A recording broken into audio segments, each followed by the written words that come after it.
Molecules का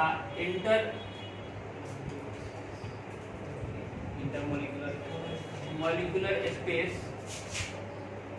क्या हो, बहुत कम हो, यानी कि मॉलिक्यूल बहुत पास जब आ जाते हैं, बिल्कुल क्लोजली पैक हो जाते हैं, तब क्या कहा जाता है, सॉलिड, कि वो सॉलिड में बदल गए हैं। या फिर दूसरी भाषा में कहें तो इंटरमॉलिक्यूलर फोर्स जो है ये क्या हो जाए, बहुत ज़्यादा हो जाए, तब क्या कहेंगे कि ये सॉलिड बन गया है। ध्यान से देखिए, सॉलिड जो है इसमें जो पार्टिकल्स हैं बिल्कुल क्या होते हैं, क्लोजली पैक्ड होते हैं। अच्छा, कितना भी क्लोजली पैक्ड हो, याद रखिएगा, वो अपने मीन पोजीशन पे हमेशा क्या होते हैं, वाइब्रेट करते हैं। मॉलिक्यूल्स जो है अपने मीन पोजीशन पे वाइब्रेट करते हैं, यानी कि सॉलिड के जो पार्टिकल्स हैं उनके लिए जगह बहुत कम है वाइब्रेशन करने के लिए, जबकि लिक्विड के लिए क्या होगा, ज़्यादा होगा, और गैस के लिए क्या होगा, और भी ज़्यादा होगा। तो इतना मीन पोजीशन है, इतना दूर तक ये मॉलिक्यूल वाइब्रेट कर सकता है, जबकि इस केस में ये बहुत ही थोड़े से जगह में वाइब्रेट करता है। तो इनका जो दोलन है, हिंदी में बोलते हैं दोलन, जो बहुत ही कम स्पेस में हो रहा है, इसके कारण जो है सॉलिड अपना शेप जो है वो फिक्स्ड रखता है। सॉलिड का शेप जो है वो बदलता नहीं। जैसे ये सॉलिड है, ये सॉलिड है, ये क्या करता है, ये अपना शेप फिक्स रखेगा। आप कैसे भी उल्टा तिरछा कहीं पे भी रख दीजिए, आप किसी भी कंडीशन में रख दीजिए, इसका जो शेप है, इसका जो आकार है वो बदलेगा नहीं। लेकिन वही पानी के केस में क्या होगा, लिक्विड के केस में क्या होगा, इसका शेप बदलेगा। ऐसा रखिएगा कोई और शेप में चला जाएगा, ऐसा रखिएगा तो कोई और शेप पकड़ लेगा, किसी और बर्तन में डाल दीजिएगा तो किसी और शेप का हो जाएगा। तो वो यहाँ पे कमी दिखाई देती है लिक्विड में, क्योंकि उनके जो बीच में जो स्पेसिंग है मॉलिक्यूल्स के बीच में, अणुओं के बीच में, वो क्या है, ज़्यादा है, और इस कारण क्या करते हैं कि वो ज़्यादा दोलन कर सकता है, ज़्यादा वाइब्रेट कर सकता है। ये इस कारण हो रहा है। अब बात करते हैं कि जो सॉलिड है उसको फर्दर कैसे डिवाइड किया जाता है, किस बेसिस पे डिवाइड किया जाता है। तो सॉलिड जो है वो दो तरह से डिवाइड करेंगे, एक को बोलेंगे क्रिस्टलाइन सॉलिड और दूसरे को बोलेंगे एमॉर्फस सॉलिड। क्रिस्टलाइन सॉलिड क्रिस्टलीय ठोस और एमॉर्फस सॉलिड अक्रिस्टलीय ठोस। हिंदी में क्रिस्टलाइन सॉलिड और एमॉर्फस सॉलिड दो टाइप में डिवाइड करते हैं। अब क्रिस्टलाइन सॉलिड किसको बोलेंगे, उसको बोलेंगे ट्रू सॉलिड, यानी कि सॉलिड को जो प्रॉपर वे में, जो अभी हम लोग डिफाइन किए थे कि इसको कहेंगे सॉलिड, उसको बिल्कुल सही जो समर्पित है, जिसको सही डिफाइन कर रहा है, वो कौन करता है, क्रिस्टलाइन सॉलिड। एमॉर्फस में कुछ कमियां आ जाती हैं और इसी कारण उसको कहते हैं अक्रिस्टलाइन, उसको फॉल्स सॉलिड भी कहा जाता है। क्रिस्टलाइन सॉलिड जो है कैसे दिखाई देंगे आपको, क्रिस्टलाइन सॉलिड एमॉर्फस सॉलिड से किस तरह से डिफरेंट है। तो पहला चीज तो वो अपना शेप जो है क्या करेंगे, बरकरार रखेंगे, है ना।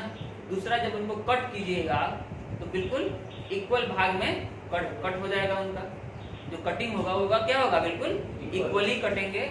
और जबकि क्रिस्टलाइन सॉलिड जो है उनको आप इक्वली नहीं काट सकते, जैसे शीशा हो गया, है ना, शीशा, या फिर अगर उसको पटकिएगा क्रिस्टलाइन सॉलिड को तो वो टूटता नहीं है।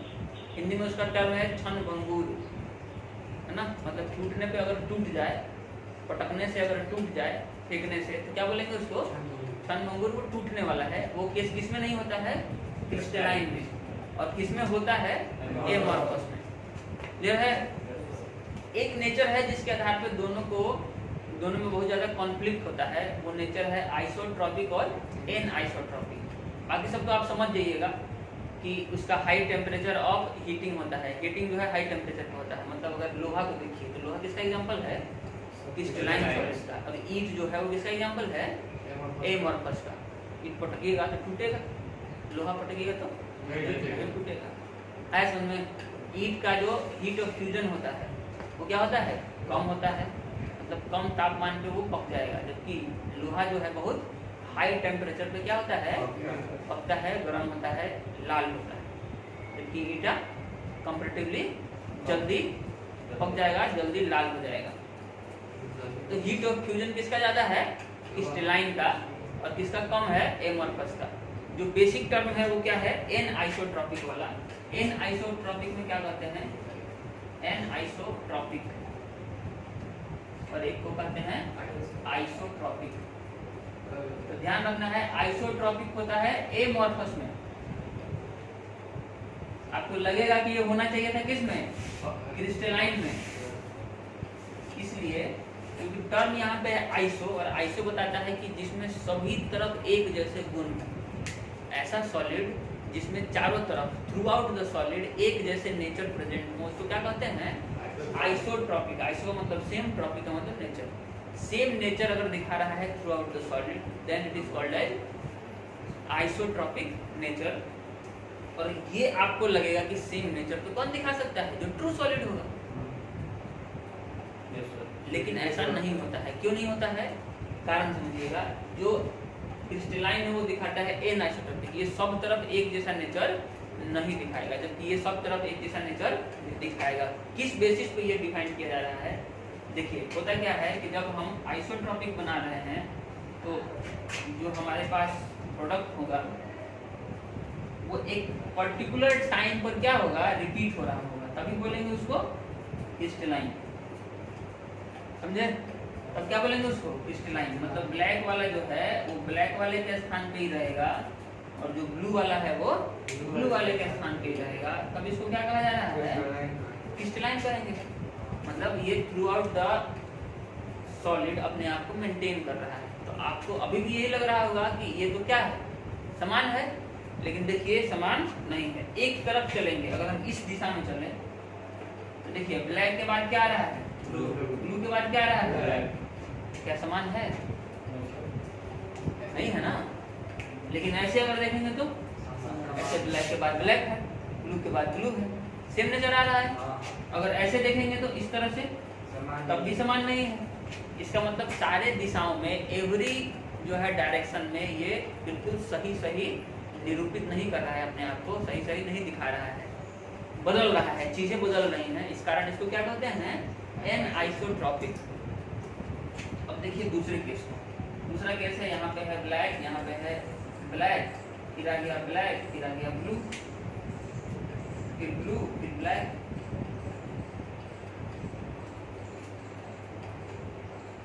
फिर यहाँ पे ब्लू, फिर यहाँ पे ब्लैक, फिर यहाँ पे मतलब कोई फिक्स जो है इसका नहीं है कि कहाँ पे क्या होगा। तो देखिए ये चारों तरफ जो है कहीं से भी किसी भी डायरेक्शन में क्या समान है, किसी भी डायरेक्शन में आप जाइए, इस डायरेक्शन में जाइए तो क्या ब्लैक के बाद ब्लैक आया लेकिन ये छोटा हो गया, फिर ब्लैक के बाद ब्लैक आया तो ये बड़ा हो गया, फिर ब्लैक के बाद ब्लू आ गया। मतलब इस डायरेक्शन में सेम नहीं है, इस डायरेक्शन में जाइए इसमें भी सेम नहीं है, इसमें जाइए इसमें भी सेम नहीं है, किसी भी डायरेक्शन में सेम नहीं है। तो हम क्या कर सकते हैं, क्या कर सकते हैं कि ये आइसोट्रॉपिक है, कर सकते हैं इसको आइसोट्रॉपिक कर सकते हैं। इस आधार पर, इस आधार पर कि ये चारों तरफ समान नहीं है, इस बात में ये समान है। अरे समझे, समान ये किस बात में है कि ये चारों तरफ समान नहीं है, नहीं समझे, ये समानता नहीं दिखाने के मामले में ये समान है, कि किसी तरफ भी समान नहीं है, हम चारों तरफ असमान है। और वह समान है, समझ में आया? अरे आया कि नहीं आया? तो इसको क्या कहेंगे, आइसोट्रॉपिक। और यही मेन है जहाँ से बहुत ज्यादा क्वेश्चन जो है उठाया जाता है। बात समझ में आई? और कई बार क्वेश्चन यहाँ से पूछा गया है। तो देखिए सब कुछ लिख के आपको दे दिया गया है, वीडियो भी बनाया जा रहा है। अगर आपको नोट्स बनाना होगा भी तो यहाँ से आप बना सकते हैं। क्लियर है? यहाँ आपको नोट्स में कुछ भी लिखवाना नहीं जाएगा, आपकी मर्जी हो तो आप इसको लिख सकते हैं। साथ ही के साथ सॉलिड को कितने भाग में बांटा गया है? 4 में। आयनिक solid, molecular solid, metallic solid और कोवैलेंट सॉलिड। अगर हम लोग आयनिक सॉलिड की चर्चा करें तो इसमें जो सबसे बेसिक चीज है जिसके बेसिस पे हम इसको क्या कर रहे हैं, बांट रहे हैं, जिसमें हम कहेंगे कि ये दूसरे से कैसे अलग है। तो नेचर ऑफ बॉन्डिंग, किस तरह का बॉन्ड प्रेजेंट है उसके अंदर। तो ध्यान से देखिएगा, NaCl को देखते हैं। NaCl इसको तोड़िएगा तो ये टूटता है Na+ और Cl-। तो इसके प्लस और माइनस के बीच में क्या है, अट्रैक्शन के बेसिस पे ये सॉलिड बना हुआ है। यानी कि इसके अंदर जो प्रेजेंट है मॉलिक्यूल्स वो किस फॉर्म में है, आयंस के फॉर्म में है, पॉजिटिव और नेगेटिव के फॉर्म में प्रेजेंट है। यानी कि जो सॉलिड बनेगा इसका, वो सॉलिड किस तरह का होगा, सॉलिड उसमें क्या क्या प्रेजेंट होगा, एक जगह Na होगा तो दूसरी जगह Cl Cl होगा। इस तरह से आयंस के प्रेजेंट में होंगे सोडियम और क्लोरीन के रूप में, एक जगह प्लस एक जगह माइनस। तो नेचर क्या है इसका? Electrovalent bonding. इलेक्ट्रोवैलेंट किसको बोलते हैं? इलेक्ट्रोस्टैटिक जहाँ फोर्स लगता है। तो इलेक्ट्रोस्टैटिक फोर्स कहाँ लगता है? चार्जेस के बीच में। कहाँ लगता है फोर्स? चार्जेस के बीच में। एक चार्ज दूसरे चार्ज को क्या करता है? हम लोग अट्रैक्ट करते हैं in case of opposite nature. Positive negative को क्या करेगा? अट्रैक्ट करेगा, जबकि नेगेटिव नेगेटिव को रिपेल करता है। तो उस नेचर के बेसिस पे ये बना हुआ है, क्लियर है? तो जितने भी आपके सॉलिड होंगे, यानी कि मेटल नॉन मेटल वाले जितने भी होंगे, वो सब किसमें आएंगे? आयनिक सॉलिड में आएंगे। फॉर एग्जांपल NaO, CaCl2, है ना, CSF, ये सब जितने भी मेटल नॉन मेटल का जितना भी केस आएगा सब किसमें जाएगा? सब आयनिक सॉलिड में चला जाएगा। क्लियर है? LiCl, Al2O3, ये सब किसका एग्जाम्पल है? Fe2O3, Fe2O3 बनता है ना, ये जंग जो लगा हुआ है आयरन में, जंग जो लग जाता है वो किसका एग्जाम्पल है? Fe2O3 का। आयरन ऑक्सीडाइज हो जाता है। आयनिक सॉलिड क्लियर है? ये क्या होते हैं? कंपैरेटिवली दूसरे के केस में ब्रिटल होते हैं। वही क्षणभंगुर केस होता है। NaCl नमक जो है उसको ऐसे तोड़िएगा तो टूट जाएगा, टूट जाता है वो। तो ध्यान देने वाली बात यह है कि ये हार्ड होते हैं लेकिन पटकने पर टूट भी जाते हैं। हार्ड होते हैं और पटकने पर टूट जाते हैं। आपके दिमाग में अगर ऐसा है फिर इसको क्रिस्टलाइन में क्यों रखा गया है? तो मॉलिक्यूलर लेवल पे वैसे नहीं होते हैं। मॉलिक्यूलर लेवल पे क्षणभंगुर नहीं, वहाँ पे हार्ड होते हैं, वहाँ पे स्ट्रॉन्गेस्ट बॉन्ड दिखाते हैं, मतलब हाईएस्ट नेचर ऑफ एनर्जी इनको रिक्वायर्ड होगा तोड़ने के लिए, इतनी आसानी से नहीं टूटते हैं। दूसरा है मॉलिक्यूलर सॉलिड। मॉलिक्यूलर सॉलिड कब बनेगा? जब गैसियस फेज में कोई होगा और उसको कहाँ लेके चला जाए? उसको लेके चला जाया जाए सॉलिड में। मतलब गैस को ठंडा करेंगे तो लिक्विड बनेगा और लिक्विड को ठंडा करेंगे तो सॉलिड बनेगा। तो सॉलिड वहां से जब बन रहा है तब उसको क्या कहते हैं? Molecular solid. For example hydrogen, hydrogen gas है लेकिन गैस को जब ठंडा करेंगे तो सॉलिड बन सकता है ना, सॉलिड फेज में जा सकता है। तो उस सॉलिड को क्या कहेंगे? Molecular solid. यानी कि यहाँ पे जो प्रेजेंट होंगे जो इसके कंस्टिट्यूएंट पार्टिकल्स वो किस फॉर्म में होंगे? मॉलिक्यूल्स के फॉर्म में होंगे, H और H के फॉर्म में होंगे। जो मॉलिक्यूल है उसके फॉर्म में होंगे। और इसमें जो बॉन्डिंग होता है वो कौन होता है? वांडर वाल बॉन्डिंग होता है, जो कि बहुत ही कमजोर होता है। वांडर वाल बॉन्डिंग जो है होता है, 11th में पढ़ेंगे आप लोग, अगर आप पढ़े हैं 11th तो। वांडर वाल बॉन्डिंग जो होता है बहुत कमजोर बॉन्डिंग होता है और वही प्रेजेंट होता है इसके अंदर। इसके अंदर एक और चीज आता है जो कि है hydrogen bonding. Hydrogen bonding, hydrogen bonding किसके अंदर मिलेगा? H2O के अंदर। ये भी H2O का बनता है। H2O भी क्या बनता है?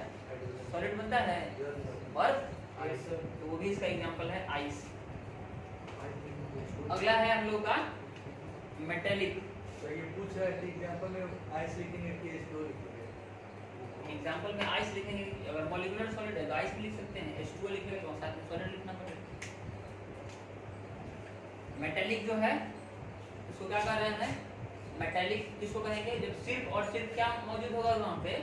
सिर्फ मेटल होंगे। यानी कि एग्जांपल के लिए अगर हम कहें Fe, है ना, या फिर गोल्ड Au, या फिर अगर हम बात करें Ag, सिल्वर, कॉपर, जिंक, ये सब प्योर फॉर्म में प्रेजेंट होते हैं मेटल के रूप में, है ना। और इसके अंदर कौन सा बॉन्डिंग होता है?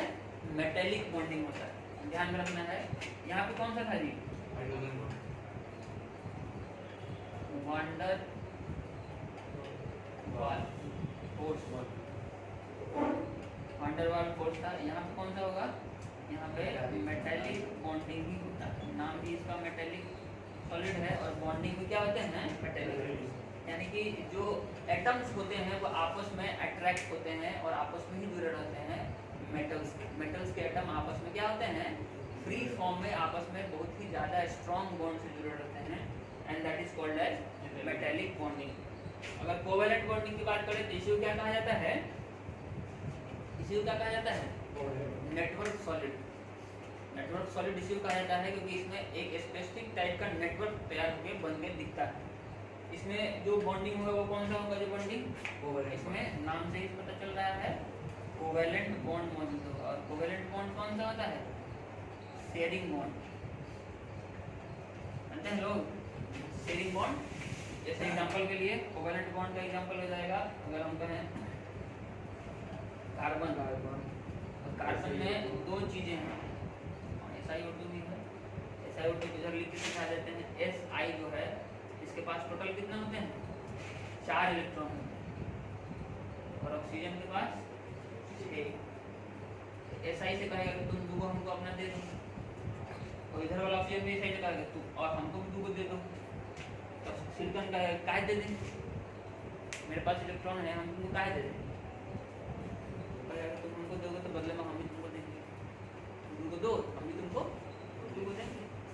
तो कहेगा तो उससे हमको फायदा, तो कहेगा दोनों तरफ से दो लेके तुम्हारा अपग्रेड क्या हो जाएगा? कंप्लीट हो जाएगा। सिलिकॉन इस चीज के लिए रेडी हो जाएगा और बॉन्ड क्या बन जाएगा? यहाँ पे कोवैलेंट बॉन्ड। शेयरिंग हो रहा है, दुगो दे रहा है और दुगो ले रहा है, इसको क्या कहते हैं? Covalent bonding. और SiO2 का ही नाम क्या है? क्वार्ट्ज। क्वार्ट्ज इसी को बोलते हैं, कई बार क्वार्ट्ज के रूप में भी क्वेश्चन पूछ लिया जाता है। तो उम्मीद करते हैं। अच्छा, कार्बन जो है वो ग्रेफाइट के रूप में भी मिलेगा, और ग्रेफाइट और डायमंड। तो ग्रेफाइट और डायमंड के रूप में जब ये मिलता है तब क्या बोलते हैं कि ग्रेफाइट तो इलेक्ट्रिसिटी का क्या करता है? कंडक्ट करता है, सुचालक है ये, जबकि डायमंड जो है ये नहीं है। कार्बन भी क्या होता है? नहीं, मतलब कार्बन के पूरे परिवार में सिर्फ ग्रेफाइट ही है जो पढ़ा लिखा है और सुचालक है, समझे? बाकी सब अनपढ़ है, सब सुचालक नहीं है, सब कुचालक है, सब इलेक्ट्रिसिटी से दूर भागता है। तो ग्रेफाइट भी अकेला जो है वो कुछ किया है इसमें, और उसका भी कारण है। कारण क्या है ग्रेफाइट के पीछे? कि इसमें क्या होता है? sp2 होता है हाइब्रिडाइजेशन, इसमें क्या होता है? sp3। एक फ्री इलेक्ट्रॉन बच जाता है ग्रेफाइट में, वही क्या करता है? कन्वर्शन करता है। अगर चारों बॉन्ड बना लेता है तो sp3 बनता है, और अगर 3 ही बॉन्ड बनाता है तो sp2 बनेगा, तो एक इलेक्ट्रॉन फ्री हो जाएगा। कार्बन के पास 4 बॉन्ड होता है ना आउटर मोस्ट में। हम मान के चल रहे हैं कि आप लोग के पास बेसिक नॉलेज है ना, हमेशा मान के चल रहे हैं, कोई जरूरी नहीं है कि हो। अच्छा, तो पेंसिल जो है उसी में रहता है ग्रेफाइट, है ना?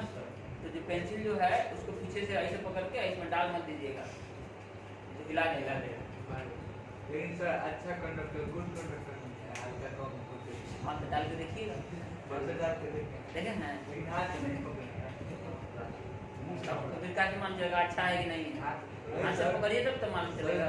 लाइन पास पे है ना तो वोल्टेज अच्छा नहीं। इनको छोड़ के और कोई नहीं करेगा, काहे कि ये जो है शक्तिमान है ना, इनको पीछे से कुछ नहीं होता है। सर ग्रेफाइट सर पढ़ लिख के भी सर कम दाम में भी जाता है, आई डायमंड बिना पढ़ लिख के महंगा मिलता है। दुनिया जो है ऐसा ही है बाबू, पढ़े लिखे लोगों का कहीं वैल्यू नहीं होता है। जितना भी पढ़ा लिखा आदमी है उसका वैल्यू नहीं है, और जो सब अनपढ़ अंगूठा छाप है वो सब संसद में बैठ के सब आपका देश चला रहा है, समझे? सब डायमंड बने बैठा है, दुनिया ऐसे ही चलता है, उससे कोई दिक्कत नहीं है। उम्मीद करते हैं कि आपको क्रिस्टलाइन सॉलिड समझ में आ गया होगा। पूरे को हम मान लेंगे पूरा जो है एक लैटिस है, एक घर है, इसमें 4 कमरे हैं, 1 2 3 और 4, और प्रत्येक कमरा जो है किसको बताएगा? यूनिट सेल, यानी कि ऐसे के ऐसे लाखों करोड़ों यूनिट सेल जो है आपस में जुड़कर लैटिस का निर्माण करते हैं। तो 4 को भी कर सकता है और 40 को भी कर सकता है और 40,000 को भी कर सकता है। क्लियर है? तो कहने का मतलब जब एक यूनिट सेल की चर्चा होगी तो उसमें क्या क्या उपस्थित होगा उसकी चर्चा अगर हम करें तो एक यूनिट सेल जो है वो इस तरीके का दिखेगा आपको।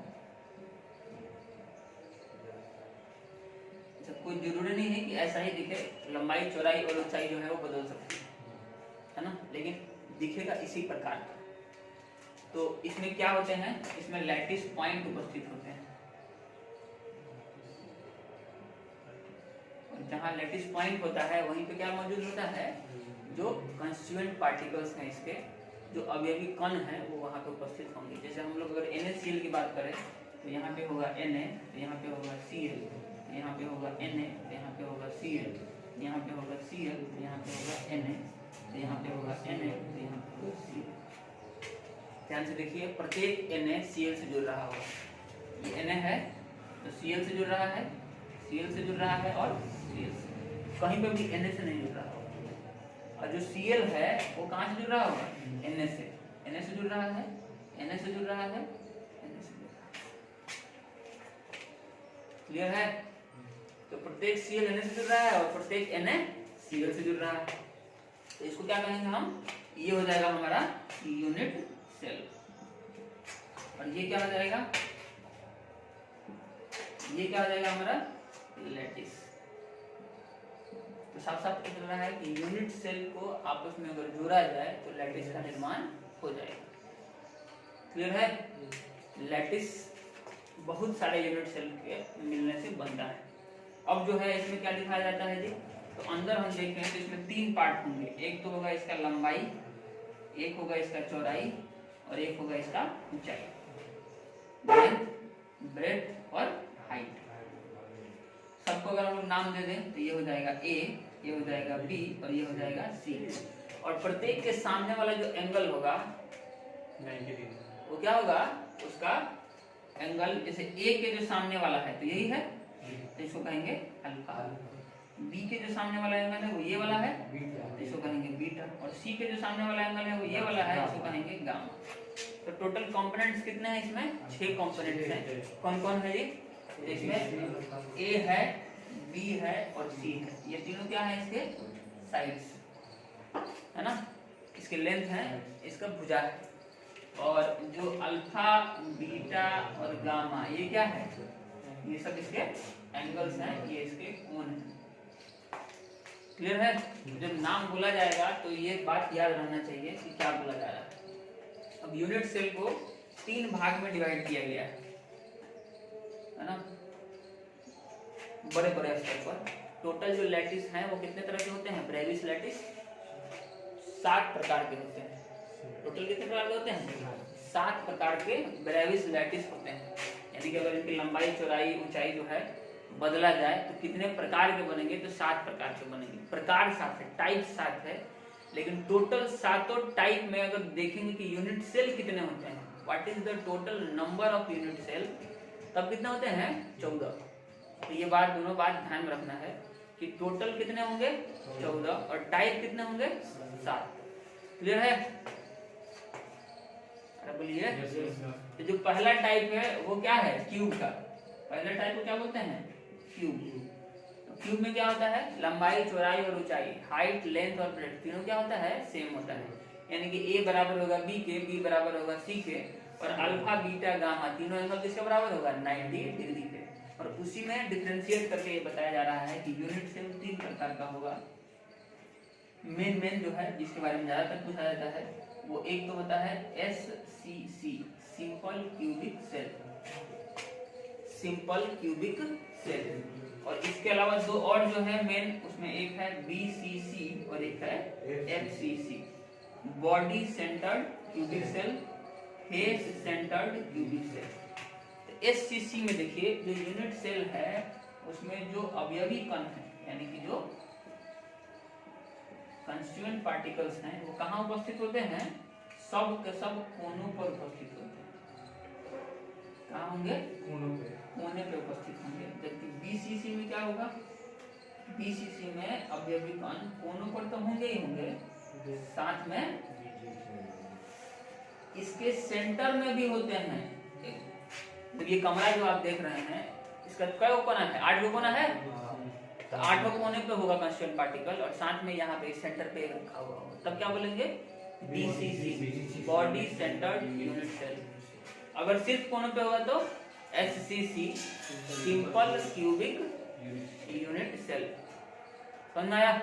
और तीसरा है FCC। FCC में क्या होगा? फेस सेंटर्ड क्यूबिक सेल, मतलब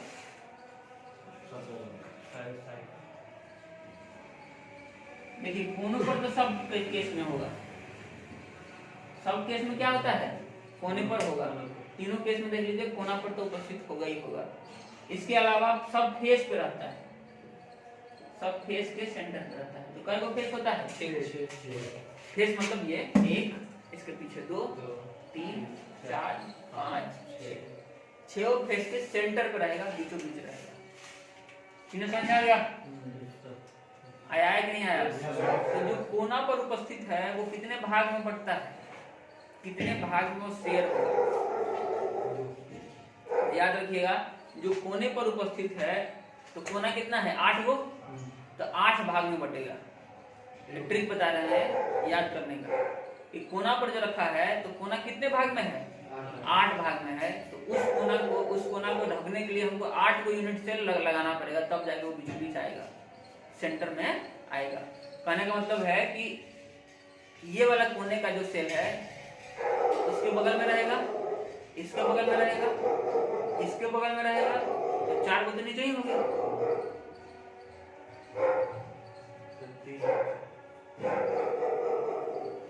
क्या हुआ नीचे, एक ये है, एक इसके बगल में, एक इसके बगल में और एक उसके बगल में, 4 को नीचे हुआ और ऐसे का ऐसे 4 को इसके ऊपर भी होगा, तब ना जाकर वो सेंटर में आएगा।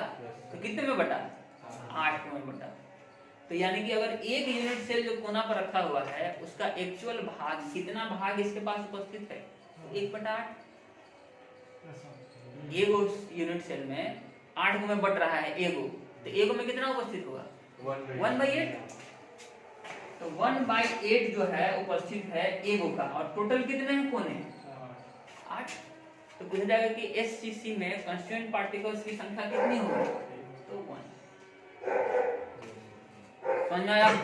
अब ये वाला 1 तो इसमें भी होगा और इसमें भी होगा, क्योंकि सब में कोने पर है, तो इसमें भी 1 होगा और इसमें भी 1। कहां से आ रहा है आप समझ रहे हैं? दूसरा, इसमें एक सेंटर में भी है, तो जो सेंटर पे रखा हुआ है वो किसी में बटेगा नहीं, तो बीचों बीच रखा हुआ है, किसी से बटने वाला नहीं, एक यूनिट सेल के अंदर रखा है। तो मतलब बीसीसी में कितना हो जाएंगे, 1 + 1 2। एफसीसी में देखिए सब फेस पे रखा हुआ है, तो फेस पे रखा हुआ जो है वो कितने में बटेगा, आधा इसमें रहेगा, आधा इसके बगल वाले में जाएगा। मतलब फेस पे रखा हुआ 2 भाग में बट रहा है, तो कितने हैं, 6।